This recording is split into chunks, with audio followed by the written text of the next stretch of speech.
Juan capítulo 4. Cuando lo encuentre me contesta con un fuerte amén. Capítulo 4, vamos a estar leyendo desde el 21 hasta el 24. San Juan capítulo 4, versículo 21 hasta el 24. ¿Todo lo tienen? Amén. Leemos la palabra del Señor honrando al Padre, al Hijo y al Espíritu Santo. Jesús le dijo: mujer, créeme que la hora viene cuando ni en este monte ni en Jerusalén adoraréis al Padre. Vosotros adoráis lo que no sabéis. Nosotros adoramos lo que sabemos, porque la salvación viene de los judíos. Mas la hora viene y la hora es cuando los verdaderos adoradores adorarán al Padre en espíritu y en verdad. Porque también el Padre tales adoradores busca que le adoren. Dios es espíritu, y los que le adoran en espíritu y en verdad es necesario que le adoren. En otra versión dice: Dios es espíritu, y los que le adoran en espíritu y en verdad deben adorar. Padre, gracias te doy por esta palabra, Señor, leída en este momento, ya que de acuerdo a nuestra necesidad, el Espíritu Santo haga revelar, Señor, la palabra adecuada para que nos impulse, Señor, y nos motive siempre y nos enseñe el camino, Señor, que nos lleva hacia la bendición, hacia tu presencia, día tras día, Señor. En el nombre de Jesús te lo pido, Padre. Amén y amén. Puede tomar asiento. Extiéndale la mano a su hermano y dígale: tenemos que ser adoradores.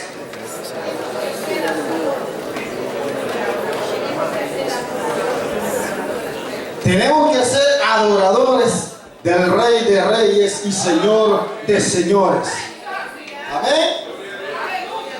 Cada día que vemos la palabra del Señor, que Dios nos da ese consejo a través de la Escritura, cuando la escudriñamos, o si no, cuando Dios usa al pastor, al maestro, al predicador, que elige para que hable a su pueblo.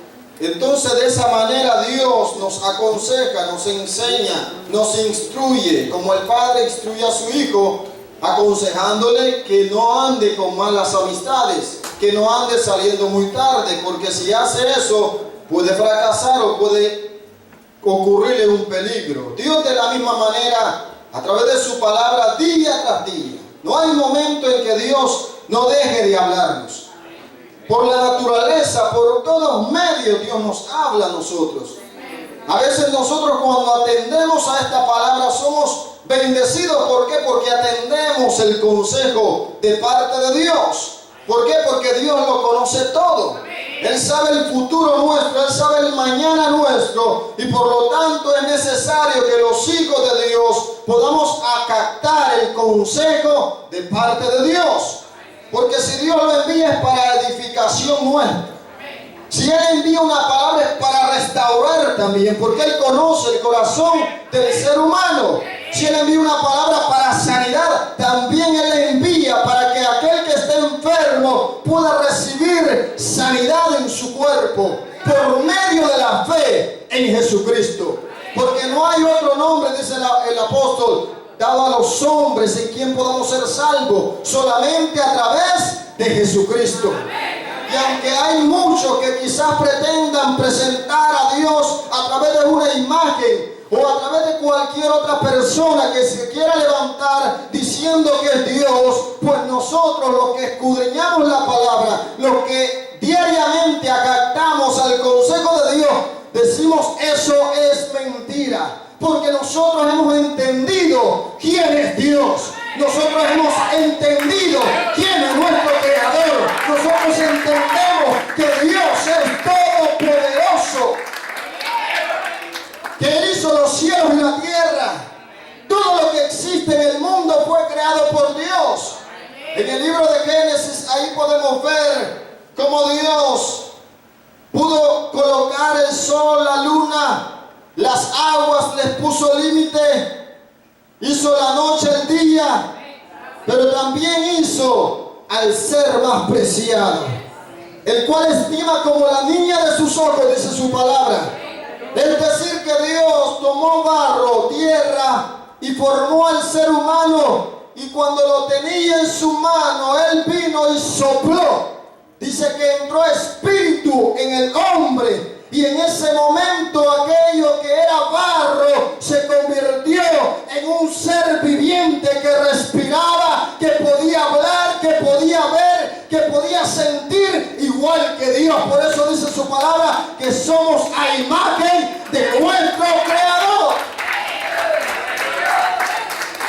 Pero hubo un problema, que estando Adán y Eva en el huerto del Edén, Satanás se presentó queriéndole inyectar el veneno, queriéndole inyectar el mismo veneno, porque él quería ser más grande que Dios, y por esa causa Dios lo destronó y lo tiró a la tierra.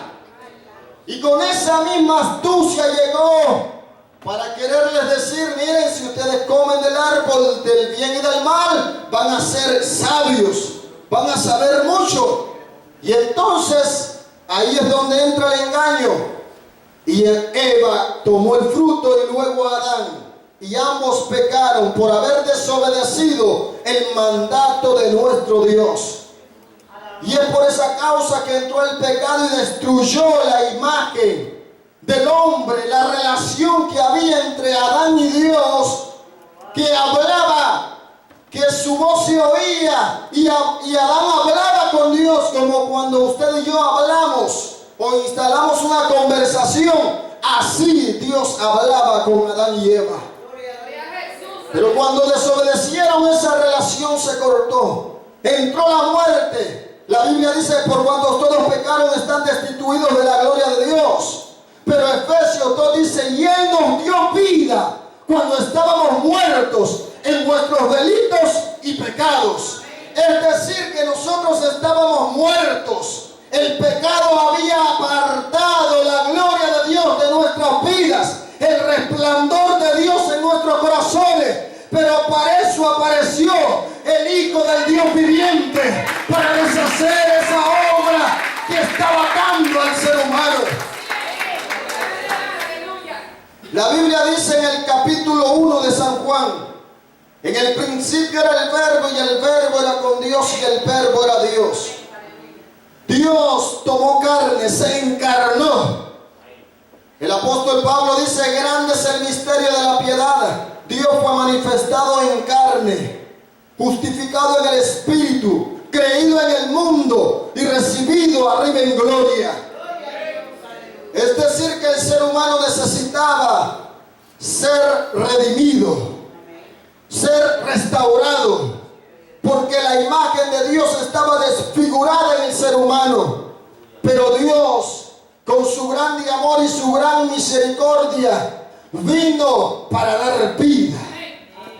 Vino a la tierra, y aun cuanto aquellos que le rodeaban no entendían la grandeza de Dios, el apóstol Juan dice en el versículo 14 del capítulo 1, dice: y aquel Verbo se hizo carne y habitó entre nosotros, y vimos su gloria, gloria como del unigénito del Padre, lleno de gracia y lleno de amor.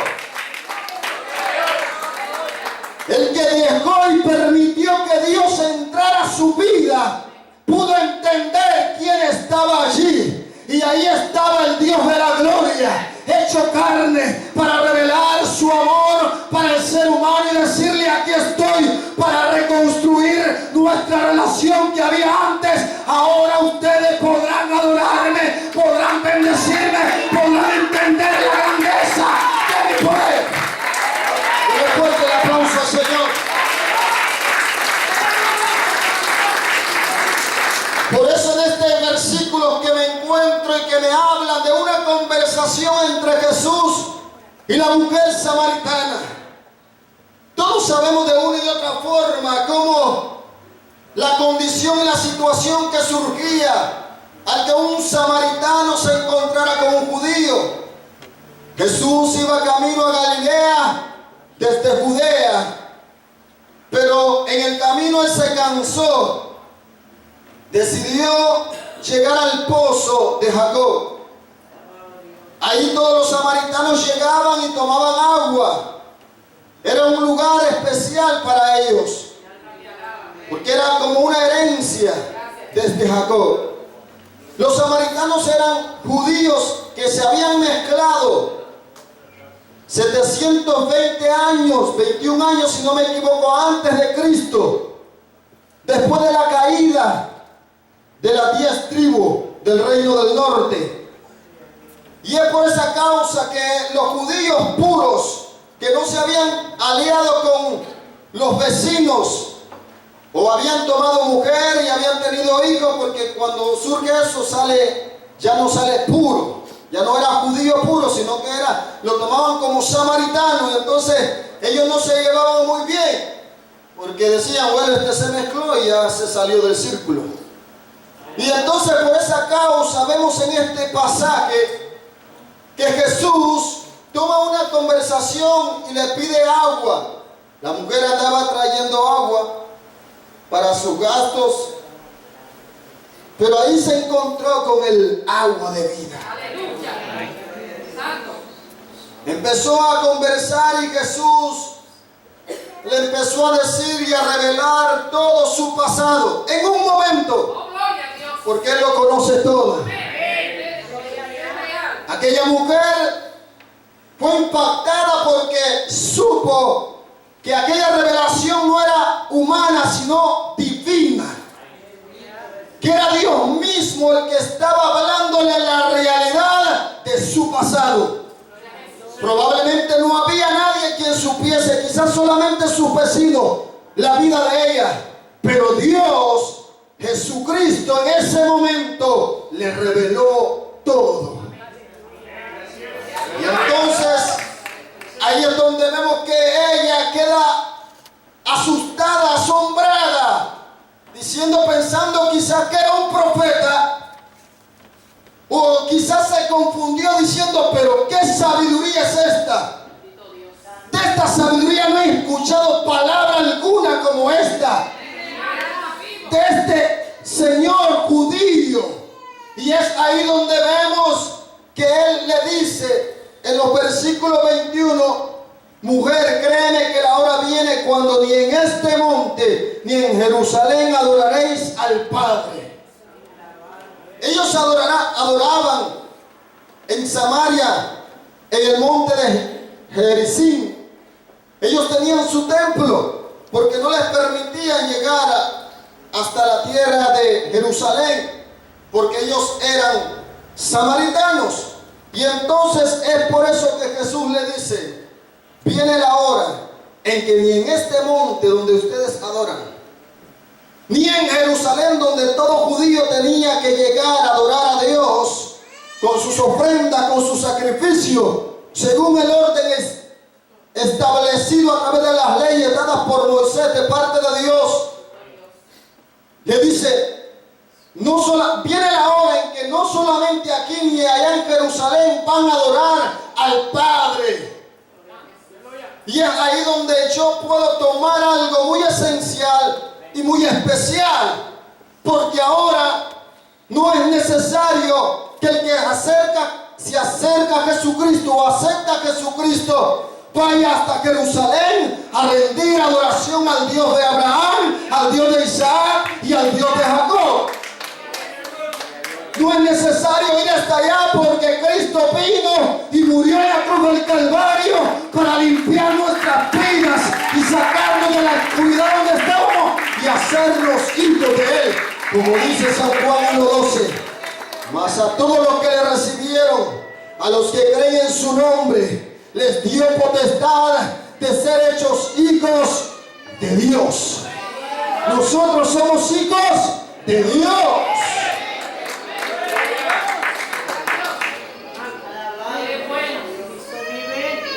Esa hora iba a llegar, y fue en el momento que Jesús fue crucificado. Le despreciaron, lo rechazaron, pero todo tenía un propósito, y eso era que en el momento que Él, gracias, bueno, en el momento que Él estuviese siendo sacrificado. Porque antes todo aquel que quería ser expiado de sus pecados tenía que traer un cordero, un palomino, y llevarlo al templo y dárselo al sacerdote para que derramase esa sangre y el pecado de aquel individuo quedaba expiado.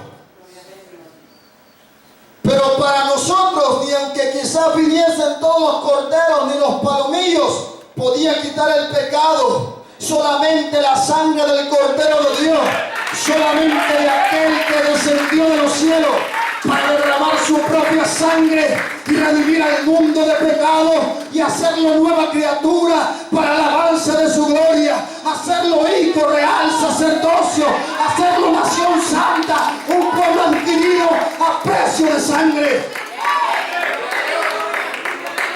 Pedro dice muy claro en primera de Pedro, capítulo 2, 9, que nosotros somos linaje escogido, nación santa, pueblo adquirido por Dios, para que anunciemos las virtudes de aquel que nos llamó de las tinieblas a su luz admirable. Es decir, que todos aquellos que estamos aquí, los que hemos recibido a Cristo, tenemos el reto de hablar de la grandeza de aquel que todo lo puede. Tenemos el reto de adorar a Dios en espíritu y en verdad, porque Él vive por los siglos de los siglos.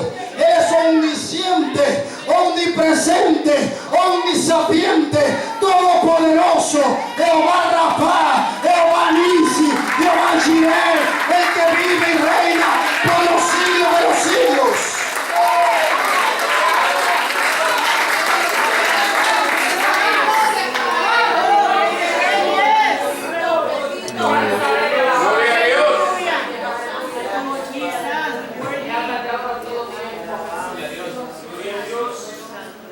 Y es ahí donde vemos el versículo 22. Hay muchas gentes que a través de las edades han tratado de adorar algo para verlo, para palparlo, y le han atribuido milagros, le han atribuido grandes señales, y tal vez han ocurrido porque la misericordia de Dios es grande. Porque no hay nada debajo de la tierra, ni debajo del cielo, que pueda hacer las cosas. Dios es todopoderoso. Es todopoderoso. Me llamaba la atención mientras estaba ahí adorando que como algunas gentes que no han entendido la palabra de Dios tienden y toman un muñeco, toman una imagen y se postran delante de ella, le queman velas y tiran sus rodillas, hacen lo que hacen en adoración a aquel ídolo para que les haga el milagro a ellos, ya que adoración significa postrarse delante de o de alguien, o alabar, o darle atributos, hablar de él, decir cuán grande es esa persona, en este caso nosotros, cuán grande es nuestro Dios.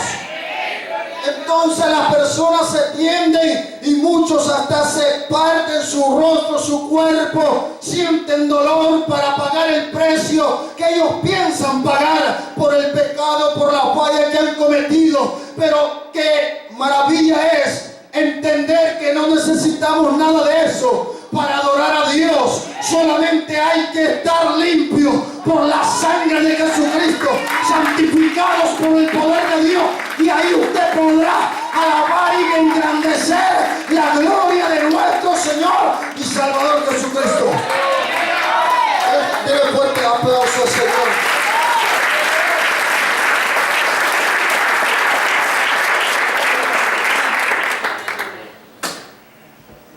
Pero también da lástima ver cristianos, hijos de Dios, lavados con la sangre de Cristo. Pienso que si alguien me salva la vida, me dice apártate, o se mete a defenderme, yo estaré agradecido para toda la vida. Precisamente eso es lo que hizo Cristo. La muerte era para nosotros. Estábamos condenados, pero Él dijo: mira, voy a dar mi vida por estas criaturas. Es tan grande el amor de Dios que Él va a hacer lo que Él quiere hacer para salvar al ser humano.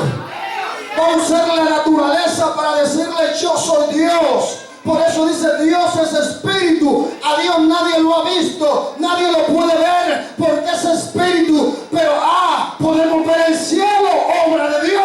Podemos ver la tierra, obra de Dios. Podemos ver la naturaleza, obra de Dios.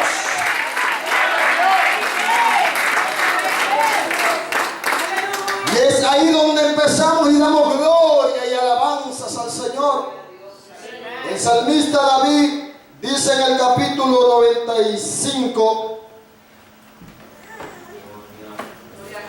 versículo 6, dice: venid, adoremos y postrémonos, arrodillémonos delante de Jehová, nuestro Hacedor, porque Él es nuestro Dios, nosotros el pueblo de su prado y ovejas de su mano. Somos valiosos para el Señor.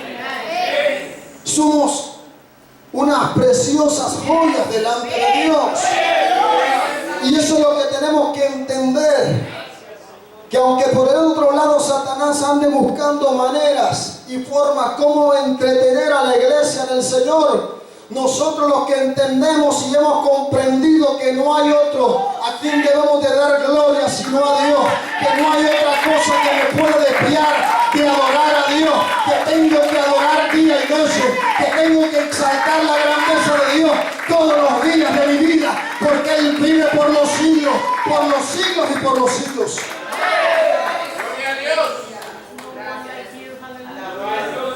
Dios es espíritu. Y los que le adoran en espíritu y en verdad, es necesario que le adoren. Él está en este lugar.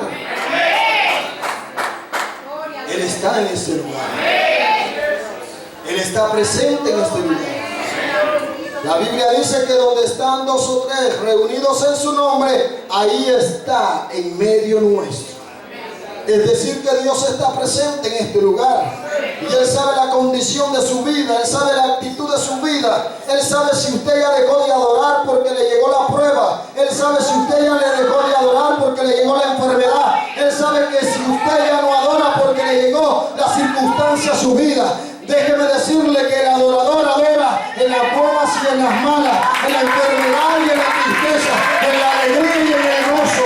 Aunque todo te caiga encima, ahí el adorador adorará a Dios, porque Dios ha puesto un espíritu de alabanza en su boca para que día a día exprese un gloria a Dios, un aleluya, un alabanzas al Señor, porque Él vive por los siglos.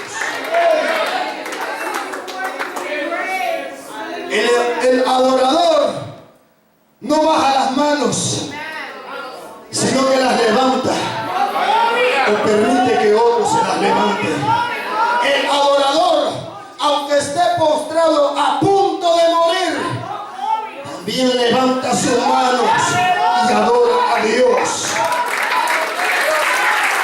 El adorador, aunque haya crisis en su vida, en su familia, levanta sus manos y alaba a Dios. El adorador, aunque esté pudriéndose su carne, su espíritu no deja de alabar la grandeza y el poder de la majestad de nuestro Dios. Aquí.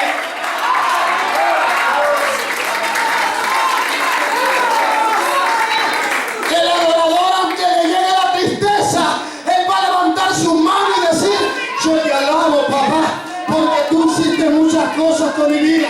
Yo te alabo porque tú sanaste a mi hijo. Yo te alabo porque tú me has dado vida, me has bendecido. Y levanta sus manos y alaba a Dios.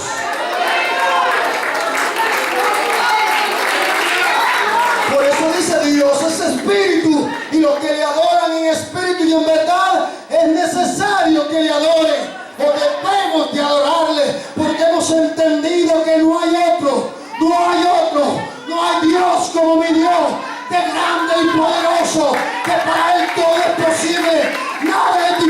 para Dios.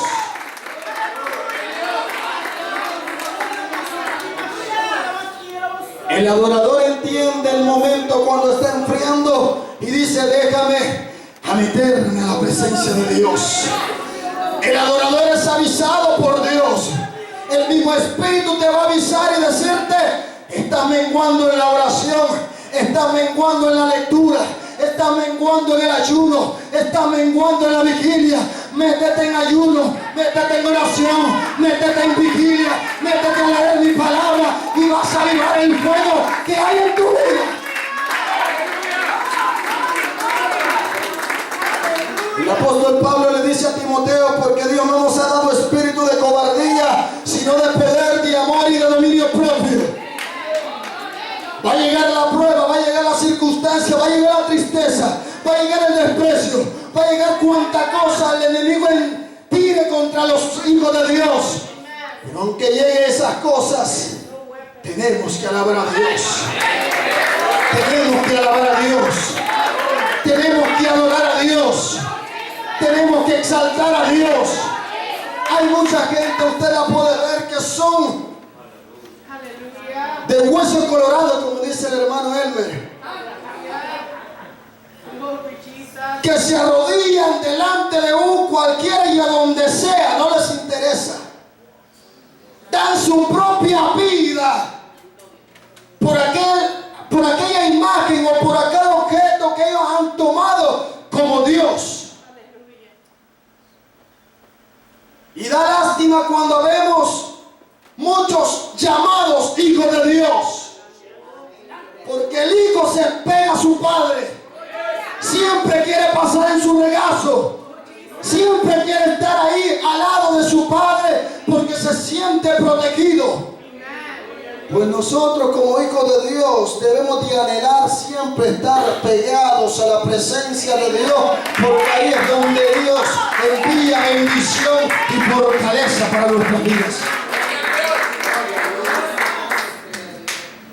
Dios es espíritu.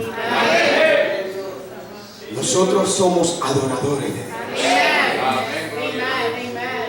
Y si quizás le ha llegado la situación en la cual se ha puesto triste, porque todos nos ponemos tristes.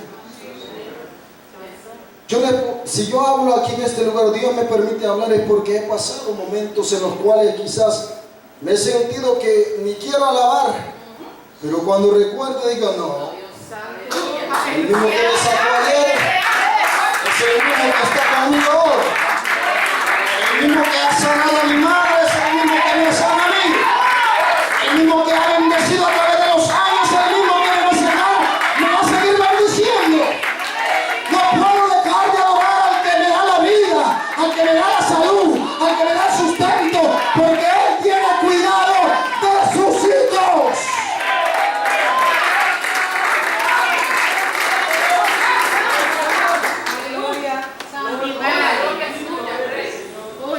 Aunque hay uno que tiene envidia, hay uno que tiene coraje cuando ve a uno de los redimidos, de los comprados a precio de sangre, de aquellos que los sacó Dios de la pudrición, de aquellos que los sacó del alcoholismo, de los que los sacó de la droga, de la prostitución. Cuando ve a uno de esos, Satanás, el diablo, se enoja, porque aquel que estaba destruido no había una sonrisa en su rostro. Pero cuando llegó Jesucristo, cambió su vida, cambió su tristeza, sanó la herida que había y lo hizo salvo para la gloria del Señor. Por eso mi consejo es: no deje de adorar a Dios. En la buena y en la mala, no deje de adorar a Dios.